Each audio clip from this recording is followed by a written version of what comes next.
Greetings, explorers of the old world.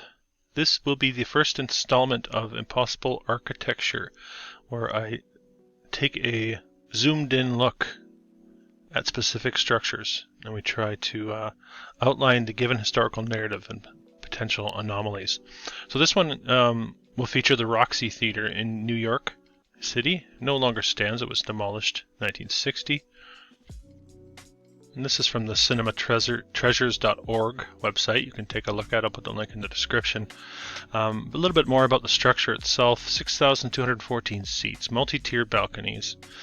We have a construction timeline of March 22nd, 1926 to March 11th, 1927. So less than a year to build this structure, this 6,000 seat ornately decorated movie theater. Let's take a look at some of the interior.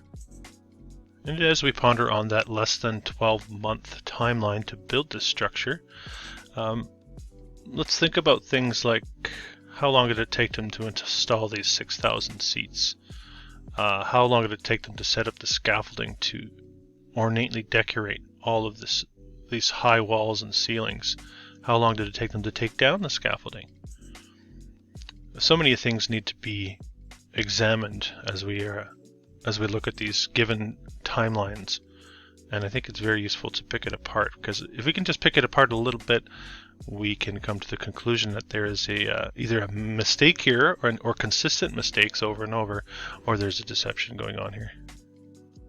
Here we're looking at the front foyer, and you can see again in this black and white how amazing the level of finish was.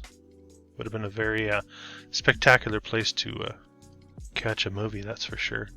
It was also used in some theatrical senses. I did read that they put an ice rink on the stage, something like that as well. So very difficult to believe a lot of this. I should say very difficult for me to believe a lot of this. Again, we're looking at the level of detail. This is a much better photograph. And we do have the New York Times here to help us out with the historical narrative. This is from March 6th, 1927. Remember that opened March 11th, we are told. And we do have the name of the gentleman funding the operation, Sam Rothafel. Nickname was Roxy, hence the name of the theater, we're told. Not the only Roxy theater. Another one was constructed not far from this one, not long after this one was built, we're told. But there's some interesting facts about this structure here. This one jumps out at me. The lighting, they had a power plant 3 times the capacity of any other theater, sufficient to light and power a city of 250,000 people. Well, that's quite interesting, don't you think? Of course, you can pause the video and take a look at a few more of the details. They also had a colossal pipe organ, so they're installing pipe organs in 1927, apparently, in theaters. And here he is, the man himself, Roxy. And you can see here, considered his greatest achievement, the building of this theater that we're looking at. Also, other theaters. And you can look a little deeper into his story as well. And we do have a series of construction photos, a small amount of construction photos, and you can take them at face value. What I like to do is scrutinize them a little bit more, and maybe we can get a sense of potential forgery going on here. And we have another photo here of the construction operation, and the gridded steel here not really looking like it's made for any openings that we see on the structure.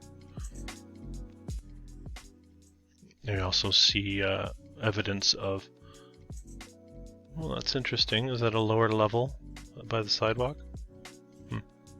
Maybe, maybe not. And another one telling us it is under construction. This one interesting too as we zoom in. Again, we see the pixelation surrounding the structural members.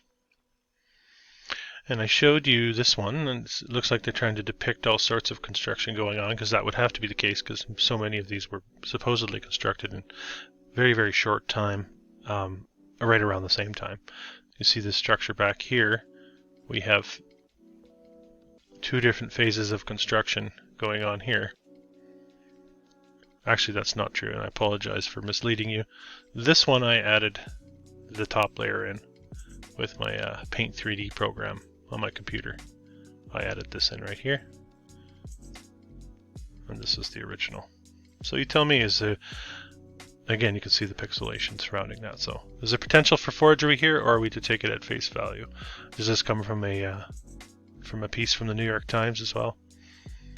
Who knows, but there really is only a small handful of construction photos that I could find. And getting back to the majesty of the structure itself, you have a wonderful depiction, colorized, of the grand foyer.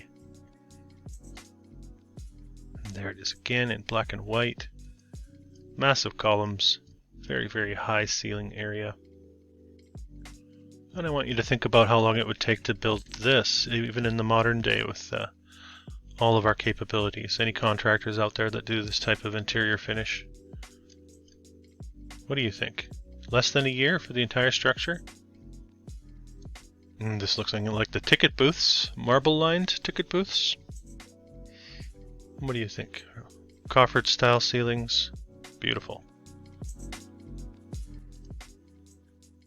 And one more look at some of the exterior here.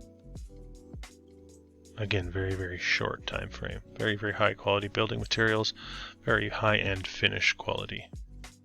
And adjacent to the Roxy, we have the Taft Hotel on this side here. And this is a depiction of that structure right next to the Roxy here. Apparently, one of the entrances to the Roxy went through the Taft Hotel. And there it is in the modern day. They say it's all built in the Spanish Renaissance style. Probably having to explain some of the detailing. And we just get a hint of some of the ceilings you would have found, or maybe can still find in this hotel, but difficult to find interior shots. Probably renovated several times over the years. And there's that Spanish Renaissance styling they spoke of here. And before it was the Taft, it was the Menger Hotel. 2,000 rooms, circulating ice water. And peering a little deeper into this timeline, we have a announcement by the Menger brothers in October of 1924 to build this structure. Remember, over 2,000 rooms. This place opened, let's see here,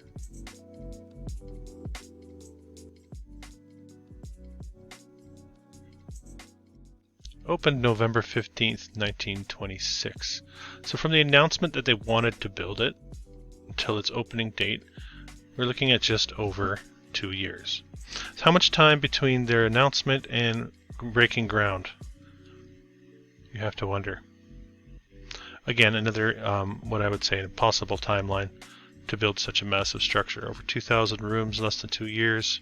You do the math, folks. And before we sign off on this first installment of Impossible Architecture, we'll take a quick look again at some of the details. A beautifully ornately detailed structure. We had a pipe organ. Of course, there's your pipe organ. And we have what looks to be, from Life magazine, almost a celebration of the tearing down of this structure. And this is an actress by the last name of Swanson. What do you think? Also interesting to look at the building materials and ask, do they correlate with the timeline that we are told that they were built? Interesting. I don't know, what do you think? Was it possible to build this quickly? Are we just less than we once were? Well, we know that to be true, but I suspect we are looking at a deception. Thanks for joining me.